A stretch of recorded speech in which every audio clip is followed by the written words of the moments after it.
പ്രിയപ്പെട്ട കൂട്ടുകാരെ, നിങ്ങൾക്ക് ഏവർക്കും വിൻസിൻ്റെ ഓൺലൈൻ ക്ലാസ്സിലേക്ക് ഒരിക്കൽ കൂടി സ്വാഗതം. നമ്മൾ രണ്ടാമത്തെ ചാപ്റ്ററാണ് പഠിച്ചുകൊണ്ടിരിക്കുന്നത്, ഇലക്ട്രിക് പൊട്ടൻഷ്യൽ ആൻഡ് കപ്പാസിറ്റൻസ്. അതിൽ പൊട്ടൻഷ്യലിനെ കുറിച്ച് നമ്മൾ പഠിച്ചു, കപ്പാസിറ്ററുകളെ കുറിച്ച് പഠിച്ചു. ഇനി നമുക്ക് പഠിക്കേണ്ടത് ഒരു ചെറിയ ടോപ്പിക്കാണ്. എന്താണ് ഡൈഇലക്ട്രിക് അല്ലെങ്കിൽ ഇൻസുലേറ്റർ. അപ്പോൾ ഇൻസുലേറ്റർ എന്ന് പറയുന്ന പേര് കേൾക്കുമ്പോൾ നമുക്കറിയാം എന്താണ്, വൈദ്യുതി കടത്തിവിടാത്ത പദാർത്ഥങ്ങളാണ് ഇൻസുലേറ്ററുകൾ. അപ്പോൾ എന്താണ് ഡൈഇലക്ട്രിക്കിൻ്റെ പ്രത്യേകത? It does not conduct electricity. അപ്പോൾ ഡൈഇലക്ട്രിക്കിൻ്റെ പ്രത്യേകത, ഇതിലൂടെ കറണ്ട് കടന്നു പോകത്തില്ല, ഇതിലൂടെ ചാർജ് ഫ്ലോ ചെയ്യുകയില്ല, ചാർജ് കണ്ടക്ട് ചെയ്യുകയില്ല, ഫ്ലോ ചെയ്യുകയില്ല. പക്ഷേ ഇലക്ട്രിക്കൽ എഫക്റ്റ് അല്ലെങ്കിൽ ഇലക്ട്രിക്കൽ ഫോഴ്സ് അല്ലെങ്കിൽ ഇലക്ട്രിക് ഫീൽഡ് ഇതിലൂടെ എന്ത് ചെയ്യും? ട്രാൻസ്മിറ്റ് ചെയ്യും. അപ്പോൾ എന്താണ് ഡൈഇലക്ട്രിക് എന്ന് ചോദിച്ചു കഴിഞ്ഞാൽ, it is an insulating substance.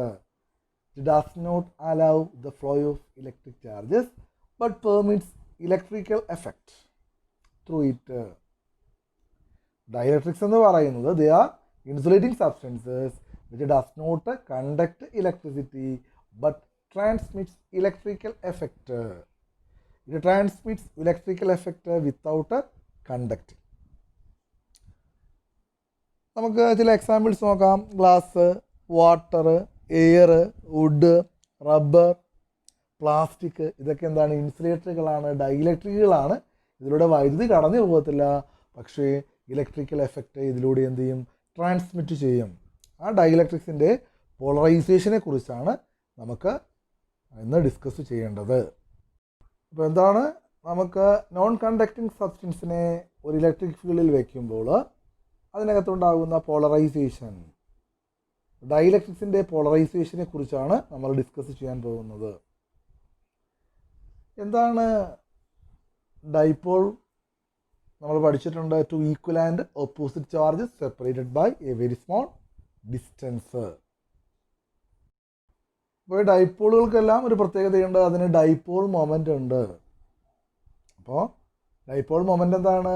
ആ ഡൈപോളിൻ്റെ ചാർജിനെ ഡൈപോളിൻ്റെ നീളം കൊണ്ട് മൾട്ടിപ്ലൈ ചെയ്യുക. P = Q×2L എന്നാണ് നമ്മൾ ഫസ്റ്റ് ചാപ്റ്റർ പഠിച്ചത്. അപ്പോൾ നമുക്ക് നോൺ കണ്ടക്റ്റിംഗ് സബ്സ്റ്റൻസിനെ പ്രധാനമായിട്ടും രണ്ടായിട്ട് തരംതിരിക്കാം, പോളാർ സബ്സ്റ്റൻസുകളെന്നും നോൺ പോളാർ സബ്സ്റ്റൻസുകളെന്നും. ഇതൊക്കെയാണ് പോളാർ സബ്സ്റ്റൻസുകൾ, ഡൈപോൾ മൊമെൻ്റ് ഉള്ള സബ്സ്റ്റൻസുകൾ, അതുപോലെ തന്നെ non polar substance, dipole moment ഇല്ലാത്ത സബ്സ്റ്റൻസുകൾ. നമ്മളിതിനെക്കുറിച്ചാണ് ഡിസ്കസ് ചെയ്യാൻ പോകുന്നത്. നമ്മൾ +1 സെൻറ്റർ ഓഫ് മാസ് എന്ന് പറയുന്ന കൺസെപ്റ്റിനെ കുറിച്ച് പഠിച്ചിട്ടുണ്ട്. ഇതാണ് centre of mass. It is a fixed point where the whole mass of a body is assumed to be concentrated. ഒരു വസ്തുവിനകത്ത്, ഒരു സിസ്റ്റത്തിനകത്ത് ഒരുപാട് പാർട്ടിക്കിൾ ഉണ്ട് എങ്കിൽ അതിൻ്റെ മാസ് എല്ലാം ഒരു പർട്ടിക്കുലർ, അതിൻ്റെ ടോട്ടൽ മാസ് ഒരു പർട്ടിക്കുലർ പോയിന്റിൽ കോൺസെൻട്രേറ്റ് ചെയ്യുന്നു എന്ന് നമ്മൾ അസ്യൂം ചെയ്യുന്നു. ആ പോയിന്റിനെ വിളിക്കുന്ന പേരാണ് സെൻറ്റർ ഓഫ് മാസ്. അതുപോലെ നമ്മളൊരു മോളിക്യൂൾ എടുത്താൽ അതിൽ ഒത്തിരി ആറ്റങ്ങൾ ഉണ്ടാവും. ആറ്റത്തിൻ്റെ ന്യൂക്ലിയസിനകത്തെല്ലാം പ്രോട്ടോണുകൾ ഉണ്ടാകും. ഈ പ്രോട്ടോണുകളുടെ എല്ലാം ടോട്ടൽ മാസ് ഒരു ഫിക്സഡ് പോയിന്റിലായിരിക്കും കോൺസെൻട്രേറ്റ് ചെയ്യുന്നത്. ആ പോയിന്റിനെ നമ്മൾ centre of mass of positive charge എന്ന് വിളിക്കുന്നു. അതുപോലെ ഓരോ ആറ്റത്തിൻ്റെയും ന്യൂക്ലിയസിന് ചുറ്റും ഇലക്ട്രോണുകൾ റിവോൾവ് ചെയ്യുന്നുണ്ട്. ആ ഇലക്ട്രോണുകളുടെ എല്ലാം കൂടി ആകെ മാസ് ഏതോ ഒരു പർട്ടിക്കുലർ പോയിന്റിൽ കോൺസെൻട്രേറ്റ് ചെയ്യുന്നു എന്ന് പറയുന്നു. ആ പോയിന്റിനെ നമ്മൾ centre of mass of negative charge എന്ന് പറയുന്നു. അപ്പോൾ എന്താണ്, ഒരു മോളിക്യൂളിനകത്തുള്ള ആറ്റങ്ങളുടെ പ്രോട്ടോണുകളുടെ മാസ് എല്ലാം ഒരു പർട്ടിക്കുലർ പോയിന്റിൽ കോൺസെൻട്രേറ്റ് ചെയ്യുന്നു. ആ പോയിന്റിനെ നമ്മൾ centre of mass of positive charge എന്ന് പറയുന്നു. അതുപോലെ അതിനകത്തുള്ള ഇലക്ട്രോണുകളുടെ എല്ലാം ആകെ മാസ് ഒരു പർട്ടിക്കുലർ പോയിന്റിൽ കോൺസെൻട്രേറ്റ് ചെയ്യുന്നു. ആ പോയിന്റിനെ നമ്മൾ centre of mass of negative charge എന്ന് പറയുന്നു. അപ്പോൾ ചില മോളിക്യൂളുകളുടെ പ്രത്യേകത, ഈ centre of mass of positive ചാർജും centre of mass of negative ചാർജും കോയിൻസൈഡ് ചെയ്യുന്നില്ല. അത് രണ്ടും ഒരു പോയിന്റിലല്ല, അവ കൂട്ടിമുട്ടുന്നില്ല. അപ്പോൾ ഈ പറയുന്ന ടോട്ടൽ പോസിറ്റീവിൻ്റെയും നെഗറ്റീവ് ചാർജിൻ്റെയും നെഗറ്റീവ് ചാർജുകളും തമ്മിൽ അവ തമ്മിൽ എന്തുണ്ട്? ഒരു നിശ്ചിത അകലമുണ്ട്. പോസിറ്റീവ് ചാർജും നെഗറ്റീവ് ചാർജും ഒരു ചെറിയ അകലത്തിൽ നിന്നാൽ അവിടെ എന്തുണ്ടാകും? ഡൈപോൾ മൊമെൻ്റ് ഉണ്ടാകും. അങ്ങനെയുള്ള മോളിക്യൂളിനെയാണ് നമ്മൾ പോളാർ മോളിക്യൂൾ എന്ന് വിളിക്കുന്നത്. മനസ്സിലായോ?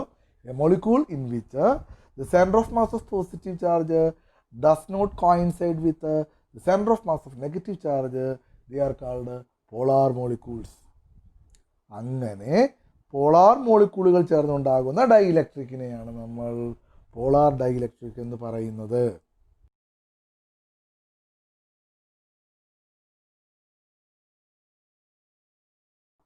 അപ്പോൾ എന്താണ് ഈ പോളാർ മോളിക്യൂളിൻ്റെ പ്രത്യേകത? ആ പോളാർ മോളിക്യൂളിന് ഡൈപോൾ മൊമെൻ്റ് ഉണ്ട്. They possess dipole moment. എന്തുകൊണ്ടാണ് ഇങ്ങനെ മോളിക്യൂളിന് ഡൈപോൾ മൊമെൻ്റ് കിട്ടുന്നത്? It is due to the asymmetrical shape of the molecule. ആ polar molecules have asymmetrical shape. പറഞ്ഞ മനസ്സിലായോ? നമ്മുടെ example HCl, H2O, NH3, CO2 ഇതിനൊക്കെ എന്താണ്? അത് ഒരേ ലൈനിൽ സിമെട്രിക്കലായിട്ടല്ല അറേഞ്ച് ചെയ്തിരിക്കുന്നത്. അത് അസിമെട്രിക്കൽ ഷേപ്പാണ്. അപ്പോൾ അസിമെട്രിക്കൽ ഷേപ്പ് വരുമ്പോൾ H2 എടുക്കുമ്പോൾ H ഒരു സൈഡിലും പോസിറ്റീവ്, O2O ആ രണ്ട് സൈഡിലായിട്ട് ക്രമീകരിച്ചിരിക്കുന്നു. അപ്പോൾ ഇവിടെ പോസിറ്റീവും നെഗറ്റീവ് സെൻറ്ററുകൾ തമ്മിൽ ഒരിക്കലും കോയിൻസൈഡ് ചെയ്യുകയില്ല. അതിന് അസിമെട്രിക് ഷേപ്പാണ്. അത് പരീക്ഷയിൽ ചോദിച്ചിട്ടുണ്ട്. അപ്പോൾ പോളാർ മോളിക്യൂളിന് ഡൈപോൾ മൊമെൻറ്റുകൾ വരാനുള്ള കാരണം എന്താണ്? It is due to the asymmetrical shape of the molecule. അങ്ങനെയുള്ള മോളിക്യൂളിനെയാണ് നമ്മൾ പോളാർ മോളിക്യൂളുകൾ എന്ന് പറയുന്നത്. അങ്ങനെ പോളാർ മോളിക്യൂളുകൾ ചേർന്നുണ്ടാകുന്ന സബ്സ്റ്റൻസുകളാണ് പോളാർ സബ്സ്റ്റൻസ്. അങ്ങനെ പോളാർ മോളിക്യൂളുകൾ ചേർന്നുണ്ടാകുന്ന ഡൈഇലക്ട്രിക്കാണ് പോളാർ ഡൈഇലക്ട്രിക്. ഓക്കെ, അപ്പോൾ നമുക്ക് അടുത്ത പഠിക്കേണ്ടത് effect of electric field on polar substance. ഈ പറയുന്ന പോളാർ ഡൈഇലക്ട്രിക്കിനെ ഒരു ഇലക്ട്രിക് ഫീൽഡിൽ വയ്ക്കുമ്പോൾ എന്ത് സംഭവിക്കുന്നു എന്ന് നോക്കാം. പോളാർ മോളിക്യൂളിന് എന്തുണ്ട്? ഒരു മോളിക്യൂളാണ്. മോളിക്യൂളിന് ഡൈപോൾ മൊമെൻ്റ് ഉണ്ട്. ഒരു എക്സ്റ്റേണൽ ഇലക്ട്രിക് ഫീൽഡ് ഇല്ല എങ്കിൽ ആ പോളാർ മോളിക്യൂളുകൾ, ആ ഡൈഇലക്ട്രിക്കിനകത്തുള്ള പോളാർ മോളിക്യൂളുകൾ എന്ന് പറയുന്നത് റാൻഡംലി ഓറിയൻറ്റഡ് ഡിഫറൻറ്റ് ഡിറക്ഷനിലാണ് അത് അറേഞ്ച് ചെയ്തിരിക്കുന്നത്. അതുകൊണ്ട് അത് ചെറിയ ക്ലോസ് ലൂപ്പുകളായിട്ട് കാണപ്പെടും. അതുകൊണ്ട് നെറ്റ് ഡൈപോൾ മൊമെൻ്റ് 0 ആയിരിക്കും. ഒരു മോളിക്യൂളിൽ ഡൈപോൾ മൊമെൻ്റ് ഉണ്ട്. ഒന്നിലധികം മോളിക്യൂളുകൾ ചേർന്നാണ് നമ്മുടെ പോളാർ ഡൈഇലക്ട്രിക് ഉണ്ടായിരിക്കുന്നത്. ആ പോളാർ ഡൈഇലക്ട്രിക്കിൻ്റെ പ്രത്യേകത ഈ ഇൻഡിവിജ്വൽ ഡൈപോളുകളെല്ലാം എന്താണ്? Randomly oriented and form closed loops. Therefore net dipole moment is 0. അപ്പോൾ ഒരു പോളാർ മോളിക്യൂൾ ഡൈപോൾ മൊമെൻ്റ് ഉണ്ട്. എന്നാൽ ഒരു പോളാർ സബ്സ്റ്റൻസ് എടുത്തു കഴിഞ്ഞാൽ അതിൻ്റെ നെറ്റ് ഡൈപോൾ മൊമെൻ്റ് എത്രയാണ്? 0 ആണ്. അപ്പോൾ നമുക്ക് നോക്കാം. എന്നാൽ നമ്മൾ എന്ത് ചെയ്യാണ്? ഈ പറയുന്ന പോളാർ ഡൈഇലക്ട്രിക്കിനെ ഒരു എക്സ്റ്റേണൽ ഇലക്ട്രിക് ഫീൽഡിൽ വെച്ചു. അപ്പോൾ എന്ത് ചെയ്യുന്നറിയാമോ? അതിനകത്തുള്ള ഓരോ ഡൈപോളിലും നമ്മൾ പറഞ്ഞു ഇലക്ട്രിക് ഫീൽഡിനകത്ത് ഡൈപോൾ വെച്ചാൽ അതിൽ ടോർക്ക് ഉണ്ടാകും. ഓരോ ഡൈപോളിലും ടോർക്ക് അനുഭവപ്പെടുകയും അത് റൊട്ടേറ്റ് ചെയ്യുകയും റൊട്ടേറ്റ് ചെയ്ത് നമ്മൾ കൊടുത്തിരിക്കുന്ന എക്സ്റ്റേണൽ ഫീൽഡിൻ്റെ അതേ ദിശയിൽ അലൈൻ ചെയ്യുകയും ചെയ്യും. മനസ്സിലായോ? അടുത്തതായിട്ട് നമ്മുടെ ഒരു ഫിഗറിലൂടെ നമുക്കത് വ്യക്തമാക്കാം. ഒന്നാമത്തെ ഫിഗറിൽ ഇലക്ട്രിക് ഫീൽഡ് എക്സ്റ്റേണൽ ഫീൽഡ് 0 ആണ്. കണ്ടോ? നമ്മുടെ പോളാർ ഡൈഇലക്ട്രിക്കിനകത്തുള്ള മോളിക്യൂളുകൾ, പോളാർ മോളിക്യൂളുകൾ ഓരോന്നിനും ഡൈപോളുകളായിട്ടാണ് പോസിറ്റീവ് നെഗറ്റീവ് വരച്ച് വെച്ചിട്ടുണ്ട്. അത് ക്ലോസ്ഡ് ലൂപ്പുകളായിട്ട് കാണപ്പെടുന്നു. കേട്ടോ? അപ്പോൾ ആ രണ്ട് മോളിക്യൂളിൻ്റെ കണ്ട എൻഡുകൾ പോസിറ്റീവും നെഗറ്റീവും ചേരുന്നുണ്ട്. അപ്പോൾ അത് ന്യൂട്രലൈസ് ചെയ്ത് പോകും. നെറ്റ് ഡൈപോൾ മൊമെൻ്റ് 0 ആണ്. എന്നാൽ രണ്ടാമത്തെ ഫിഗറിൽ ഞാൻ ഒരു ഇലക്ട്രിക് ഫീൽഡ് വരച്ചിട്ടുണ്ട്. ലെഫ്റ്റിൽ നിന്ന് റൈറ്റിലേക്കാണ് മുകളിൽ ഇലക്ട്രിക് ഫീൽഡ് ദിശ കൊടുത്തിട്ടുണ്ട്. അപ്പോൾ തീർച്ചയായിട്ടും ഇടതുവശത്ത് പോസിറ്റീവ് ചാർജ്, അപ്പുറത്ത് കുറേ നെഗറ്റീവ് ചാർജും സെപ്പറേറ്റ് ചെയ്തിരിക്കുന്ന ഒരു യൂണിഫോം ഫീൽഡാണ്. അതിലാണ് ഞാൻ നമ്മുടെ പോളാർ ഡൈഇലക്ട്രിക്കിനെ പ്ലേസ് ചെയ്തത്. അപ്പോൾ എന്ത് സംഭവിച്ചു? അതിനകത്തുള്ള ഓരോ പോളാർ മോളിക്യൂളും നമ്മുടെ ഇലക്ട്രിക് ഫീൽഡിൻ്റെ ദിശയിൽ അലൈൻ ചെയ്തുകൊണ്ട് എല്ലാ സ്ട്രെയിറ്റ് ലൈനിലായിട്ട് നമ്മൾ വരച്ച് വെച്ചിട്ടുണ്ട്. നോക്കിയ മധ്യഭാഗത്തെ പ്രത്യേകത പോസിറ്റീവും നെഗറ്റീവും കണ്ടോ അടുത്ത് വരും. അങ്ങനെ അത് ന്യൂട്രലൈസ് ചെയ്ത് പോകും. എന്നാൽ ആ ലെഫ്റ്റ് സൈഡിലെ എല്ലാ മോളിക്യൂളിൻ്റെയും നെഗറ്റീവ് ബാക്കി വരും. അങ്ങനെ നമ്മൾ കൊടുത്ത എക്സ്റ്റേണൽ ഫീൽഡിൻ്റെ ഓപ്പോസിറ്റ് ദിശയിലുള്ള നെറ്റ് നെഗറ്റീവാണ്. ഞാനവിടെ നെഗറ്റീവായിട്ട് വരച്ചിരിക്കുന്നത്. അതേപോലെ വലതുവശത്ത് ആ പോസിറ്റീവ് ചാർജും ബാക്കി വരും. അപ്പോൾ നമ്മൾ ഇപ്പോൾ ഒരു ലൈനിൽ 3 മോളിക്യൂളാണ് വരച്ചിട്ടുള്ളത്. എത്ര മോളിക്യൂൾ വരച്ച് വെച്ചാലും തീർച്ചയായിട്ടും ഇടതുവശത്ത് ഈ പറയുന്ന നെഗറ്റീവ് ചാർജുകളെല്ലാം അക്യുമുലേറ്റ് ചെയ്യുമ്പോൾ അത് നെഗറ്റീവും, അതുപോലെ വലതുവശത്ത് തീർച്ചയായിട്ടും ഒരു പോസിറ്റീവ് ഉണ്ടാകും. അപ്പോൾ നമ്മൾ കൊടുത്തിരിക്കുന്ന എക്സ്റ്റേണൽ ഫീൽഡിൻ്റെ ഓപ്പോസിറ്റ് ദിശയിൽ പോസിറ്റീവ് നിന്ന് നെഗറ്റീവിലേക്ക് ഈ പറയുന്ന ഡൈലക്ട്രിക്കിനകത്ത് ഒരു ഇൻഡ്യൂസ്ഡ് ഡൈപോൾ മൊമെൻ്റ് പ്രൊഡ്യൂസ് ചെയ്യും. ആ പ്രോസസ്സിനെയാണ് നമ്മൾ ശരിക്കും ഡൈലക്ട്രിക് പോളറൈസേഷൻ എന്ന് പറയുന്നത്. നമ്മുടെ കൺക്ലൂഷൻ ഇതാണ്: ഒരു എക്സ്റ്റേണൽ ഇലക്ട്രിക് ഫീൽഡിൻ്റെ സാന്നിധ്യമില്ല എങ്കിൽ ഒരു പോളാർ ഡൈലക്ട്രിക്കിനകത്തുള്ള മോളിക്യൂളുകളെല്ലാം റാൻഡംലി ഓറിയൻറ്റഡ്, അത് ക്ലോസ് ലൂപ്പുകളായിട്ട് കാണപ്പെടും. നെറ്റ് ഡൈപോൾ മൊമെൻ്റ് 0 ഒരു എക്സ്റ്റേണൽ ഫീൽഡ് അപ്ലൈ ചെയ്യുമ്പോൾ ഓരോ മോളിക്യൂളിലും ടോർക്ക് അനുഭവപ്പെടുകയും ആ മോളിക്യൂളുകളെല്ലാം ഇലക്ട്രിക് ഫീൽഡിൻ്റെ ദിശയിൽ അലൈൻ ചെയ്യുകയും മിഡിൽ സെക്ഷനുള്ള പോസിറ്റീവ് നെഗറ്റീവ് ന്യൂട്രലൈസ് ചെയ്യുകയും രണ്ട് എൻഡുകളിൽ നമ്മൾ കൊടുത്തിരിക്കുന്ന എക്സ്റ്റേണൽ ഫീൽഡിൻ്റെ ഓപ്പോസിറ്റ് ദിശയിൽ ചാർജുകൾ സെപ്പറേറ്റ് ചെയ്യും. അങ്ങനെ ഒരു ഇൻഡ്യൂസ്ഡ് ഡൈപോൾ മൊമെൻ്റ് പ്രൊഡ്യൂസ് ചെയ്യുകയും ചെയ്യും. ആ പ്രതിഭാസമാണ് ഡൈലക്ട്രിക് പോളറൈസേഷൻ എന്ന് പറയുന്നത്. ഓക്കേ,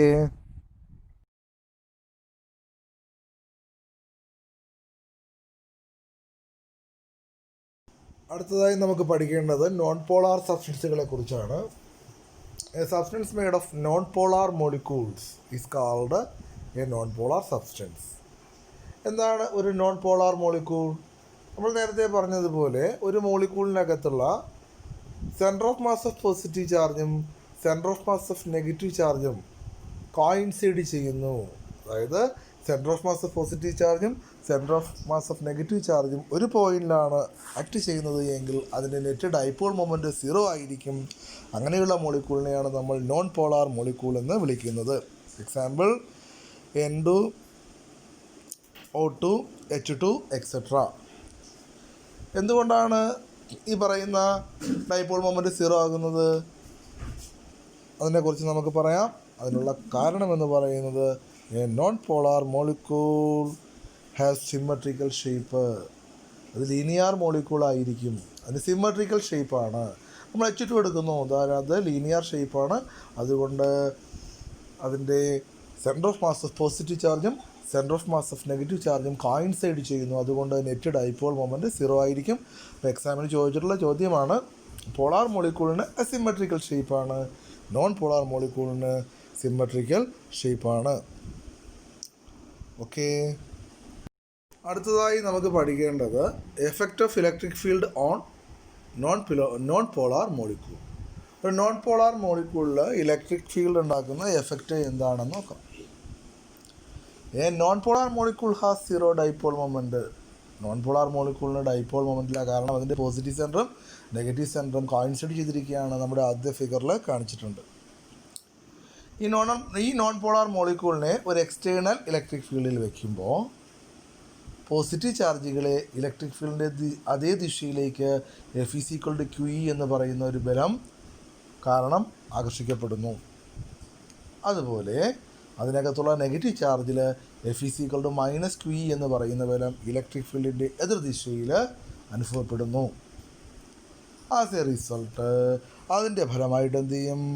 ഈ പോസിറ്റീവ് സെൻറ്ററും നെഗറ്റീവ് സെൻറ്ററും എന്ത് ചെയ്യും? ഡിസ്പ്ലേസ് ചെയ്യും. മനസ്സിലായോ? As A result the positive and negative charges separated and A non polar molecule become polar molecule. അപ്പോൾ നോൺ പോളാർ മോളിക്യൂളിനെ എക്സ്റ്റേണൽ ഫീൽഡ് വയ്ക്കുമ്പോൾ പോസിറ്റീവ് സെൻറ്ററും നെഗറ്റീവ് സെൻറ്ററും എന്ത് ചെയ്യും? ഡിസ്പ്ലേസ് ചെയ്യും, സെപ്പറേറ്റ് ചെയ്യും. അങ്ങനെ നോൺ പോളാർ മോളിക്യൂൾ ഒരു പോളാർ മോളിക്യൂളായിട്ട് മാറും. അപ്പോൾ എന്ത് സംഭവിച്ചു? തീർച്ചയായിട്ടും ആ മോളിക്യൂളിന് ഒരു ഇൻഡ്യൂസ്ഡ് ഡൈപോൾ മൊമെൻറ്റ് കിട്ടി. അതുകൊണ്ട് ആ മോളിക്യൂളിനെ ഇൻഡ്യൂസ്ഡ് ഇലക്ട്രിക് ഡൈപോൾ എന്നാണ് വിളിക്കുന്നത്. അപ്പോൾ നോൺ പോളാർ മോളിക്യൂളിനെ ഒരു എക്സ്റ്റേണൽ ഫീൽഡിൽ വയ്ക്കുമ്പോൾ അത് പോളാർ മോളിക്യൂളായിട്ട് മാറുന്നു. അപ്പോൾ നമ്മൾ നേരത്തെ പഠിച്ചതുപോലെ ഒരു നോൺ പോളാർ ഡൈഇലക്ട്രിക്കിനെ എക്സ്റ്റേണൽ ഫീൽഡിൽ വയ്ക്കുമ്പോൾ അതിനകത്തുള്ള ഓരോ മോളിക്യൂളുകളും എന്ത് സംഭവിക്കും? പോളാർ മോളിക്യൂളുകളാകുകയും ടോർക്ക് കാരണം ഇലക്ട്രിക് ഫീൽഡിൻ്റെ അതേ ദിശയിൽ അലൈൻ ചെയ്യുകയും അങ്ങനെ ഒരു ഇൻഡ്യൂസ്ഡ് ഡൈപോൾ മൊമെൻറ്റ് പ്രൊഡ്യൂസ് ചെയ്യുകയും ചെയ്യുന്നു. അങ്ങനെ ഒരു നോൺ പോളാർ ഡൈഇലക്ട്രിക്കിൽ എക്സ്റ്റേണൽ ഇലക്ട്രിക് ഫീൽഡിൻ്റെ സാന്നിധ്യത്തിൽ ഒരു ഇൻഡ്യൂസ്ഡ് ഡൈപോൾ മൊമെൻറ്റ് ഉണ്ടാകുന്ന പ്രതിഭാസത്തെയാണ് നമ്മൾ ഡൈഇലക്ട്രിക് പോളറൈസേഷൻ എന്ന് പറയുന്നത്. Okay,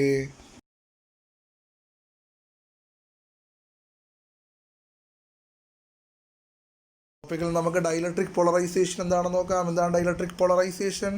the production of induced dipole moment or internal electric field inside a dielectric when it is placed in an external electric field. ഒരു external electric field ഒരു non പോളാറിനെയോ polar ഡൈലക്ട്രിക്കിനെയോ place ചെയ്യുമ്പോൾ അതിനകത്ത് ഒരു induced dipole moment ഉണ്ടാകുന്ന പ്രതിഭാസമാണ് dielectric polarisation.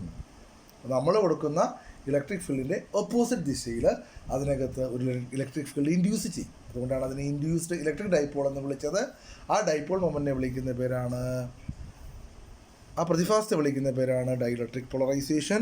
അപ്പോൾ അവിടെ ഉണ്ടാകുന്ന നെറ്റ് ഇലക്ട്രിക് ഫീൽഡ് എത്രയാണെന്ന് നോക്കാം. ദ നെറ്റ് ഇലക്ട്രിക് ഫീൽഡ് ഇനെ പോളറൈസ്ഡ് ഡൈലക്ട്രിക് ഈസ് ഇ എന്ന് പറയുന്നത് നമ്മൾ കൊടുത്ത ഫീൽഡാണ് out. E out minus E P എന്ന് പറയുന്നത് എന്താണ് പോളറൈസേഷൻ കാരണം കിട്ടിയ ഇലക്ട്രിക് ഫീൽഡ്. ഓക്കേ,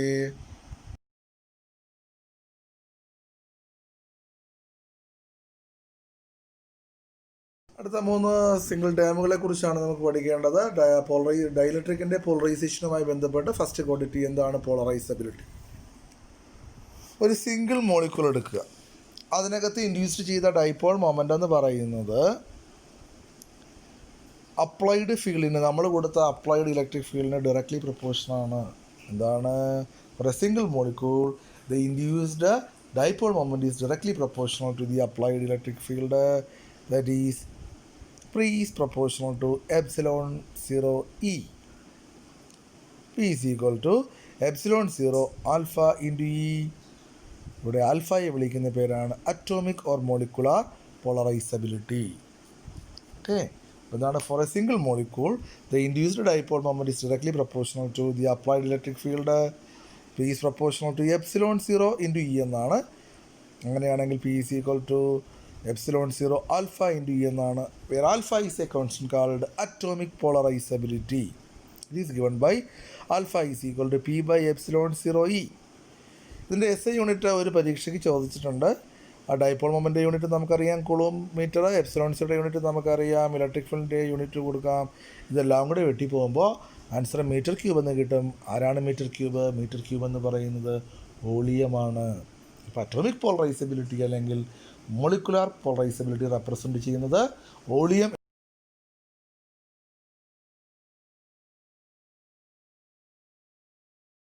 അടുത്തതായി നമുക്ക് പഠിക്കേണ്ടത് പോളറൈസേഷൻ ഡെൻസിറ്റി അല്ലെങ്കിൽ പോളറൈസേഷൻ വെക്ടറിനെ കുറിച്ചാണ്. എന്താണ് polarisation vector? Polarisation vector measures the degree of polarisation of a dielectric. ഒരു ഡൈലക്ട്രിക്കിനകത്ത് എന്തുമാത്രം പോളറൈസേഷൻ, എന്തുമാത്രം ഡൈപോൾ മൊമെൻ്റ് ഇൻഡ്യൂസ് ചെയ്തു എന്നതിൻ്റെ മെഷർമെൻ്റാണ് പോളറൈസേഷൻ വെക്ടർ. നമുക്കതിനെ പോളറൈസേഷൻ ഡെൻസിറ്റി എന്ന് പറയാം. It is the induced dipole moment per volume.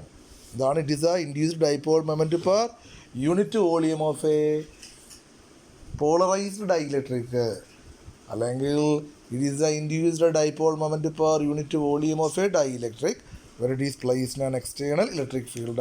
ഒരു ഡൈലക്ട്രിക്കിനെ എക്സ്റ്റേണൽ ഇലക്ട്രിക് ഫീൽഡിൽ വെച്ചപ്പോൾ അതിനകത്ത് ഇൻഡ്യൂസ്ഡ് ഡൈപോൾ മൊമെൻ്റ് ഉണ്ടായി. യൂണിറ്റ് വോളിയത്തിലുണ്ടായ ആ ഇൻഡ്യൂസ്ഡ് ഡൈപോൾ മൊമെൻറ്റിനെയാണ് നമ്മൾ പോളറൈസേഷൻ ഡെൻസിറ്റി എന്ന് പറയുന്നത്. അതിനെ നമ്മൾ പി കൊണ്ട് സൂചിപ്പിക്കുന്നു. എന്താണ് P? Dipole moment of the dielectric by volume of the dielectric. ഇപ്പോൾ dipole moment of the dielectric എന്ന് പറയുന്നത് ആ ഒരു ഡൈലക്ട്രിക്കിനകത്തുള്ള ചാർജ് നമ്മൾ QP എന്നെടുക്കുന്നു. ആ ഡൈലക്ട്രിക്കിൻ്റെ തിക്നെസ് നമ്മൾ D എന്നെടുക്കുന്നു. ഡിവൈഡഡ് ബൈ വോളിയം എന്ന് പറയുന്നത് A × D ആണ്. അപ്പോൾ ഡിയും ഡിയും വെട്ടിപ്പോയി QP/A എന്ന് കിട്ടി. ചാർജ് ബൈ ഏരിയയെ നമ്മൾ സർഫസ് ചാർജ് ഡെൻസിറ്റി എന്നാണ് വിളിക്കുന്നത്. അപ്പോൾ എന്താണ് polarisation density? Induced dipole moment per volume it is equal to sigma P എന്നാണ്. ഓക്കെ,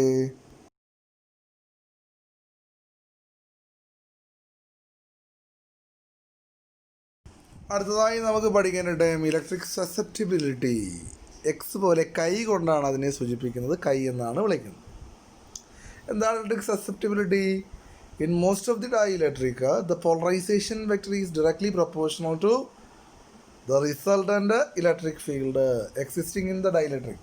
അതായത് നമ്മൾ വെച്ച എക്സ്റ്റേണൽ ഇലക്ട്രിക് ഫീൽഡ് മൈനസ് അതിനകത്ത് ഇൻഡ്യൂസ് ചെയ്ത ഇലക്ട്രിക് ഫീൽഡ്, അതായത് E out minus E P, അതാണ് റിസൾട്ടൻ്റ് ഇലക്ട്രിക് ഫീൽഡ് എന്ന് പറയുന്നത്. അപ്പോൾ ഈ മിക്കവാറും എല്ലാ ഡൈഇലക്ട്രിക്കുകളിലും നമ്മുടെ പോളറൈസേഷൻ വെക്റ്റർ എന്ന് പറയുന്നത് ദ റിസൾട്ടൻ്റ് ഇലക്ട്രിക് ഫീൽഡ് ഇൻറ്റൻസിറ്റിക്ക് പ്രൊപ്പോർഷണൽ ആണ്. The P is proportional to E.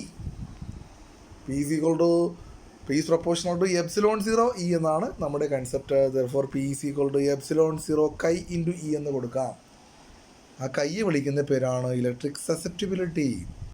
അപ്പോൾ ശരിക്കും P is proportional to epsilon 0 E എന്നാണ്. ഓക്കെ, അപ്പോൾ അവിടെ എപ്സിലോൺ 0 റെപ്രസെൻറ്റ് ചെയ്യുന്നത് എന്താണ്? കൈ എന്ന് പറയുന്ന ക്വാണ്ടിറ്റിയെ ഡയമെൻഷൻലെസ് ക്വാണ്ടിറ്റി ആയിട്ട് നിലനിർത്താൻ വേണ്ടിയാണ് നമ്മൾ മൾട്ടിപ്ലിക്കേഷൻ ഫാക്ടറായിട്ട് ഉപയോഗിച്ചിരിക്കുന്നത്. Therefore chi is equal to P divided by epsilon 0 E. നമ്മളതിൻ്റെ ഡയമെൻഷനിൽ എഴുതി കഴിഞ്ഞാൽ, ഡയമെൻഷൻസ് കൊടുത്തു കഴിഞ്ഞാൽ കൈക്ക് ഡയമെൻഷൻ ഇല്ല എന്ന് നമുക്ക് മനസ്സിലാക്കാം. കൈ എന്ന് പറയുന്നത്, ഇലക്ട്രിക് സസെപ്റ്റിബിലിറ്റി എന്ന് പറയുന്നത് ഒരു ഡയമെൻഷൻലെസ് ക്വാണ്ടിറ്റിയാണ്. അപ്പോൾ ശരിക്കും നമ്മുടെ ടോപ്പിക്ക് ഇവിടെ അവസാനിക്കുകയാണ്. ശ്രദ്ധിച്ച് കേൾക്കുക. ഞാൻ നോട്ട് തരുന്ന രീതിയിലാണിത് ക്ലാസ് എടുത്തിരിക്കുന്നത്. അപ്പോൾ നിങ്ങളിത് നോട്ടായി പകർത്തിയെടുക്കുക, വായിച്ച് നോക്കുക. എന്തെങ്കിലും ഡൗട്ട് ഉണ്ടെങ്കിൽ പറയുക. ഈ ചാപ്റ്ററിനകത്ത് ഒരു ചെറിയ കൺസെപ്റ്റ് കൂടിയുണ്ട്, വാൻ ഡി ഗ്രാഫ് ജനറേറ്റർ എന്നാണ്. പക്ഷേ വാൻ ഡി ഗ്രാഫ് ജനറേറ്റർ ചിലപ്പോൾ ഒഴിവാക്കാൻ സാധ്യതയുണ്ട്. ഇല്ല എങ്കിൽ നമുക്കത് പിന്നെ എപ്പോഴെങ്കിലും പഠിക്കാം. അപ്പോൾ ഈ ടോപ്പിക്ക് ഒന്ന് ശ്രദ്ധിച്ച് നോക്കുക. അത്ര ഇമ്പോർട്ടൻ്റ് ആയിട്ടുള്ള ടോപ്പിക്കല്ല, എന്നാലും ശ്രദ്ധിച്ച് നോക്കുക, കേൾക്കുക. എന്തെങ്കിലും ഡൗട്ട് ഉണ്ടെങ്കിൽ അറിയിക്കുക. അപ്പോൾ ഓക്കെ, നമ്മുടെ ഇന്നത്തെ ക്ലാസ് ഇവിടെ അവസാനിക്കുന്നു. Okay, by.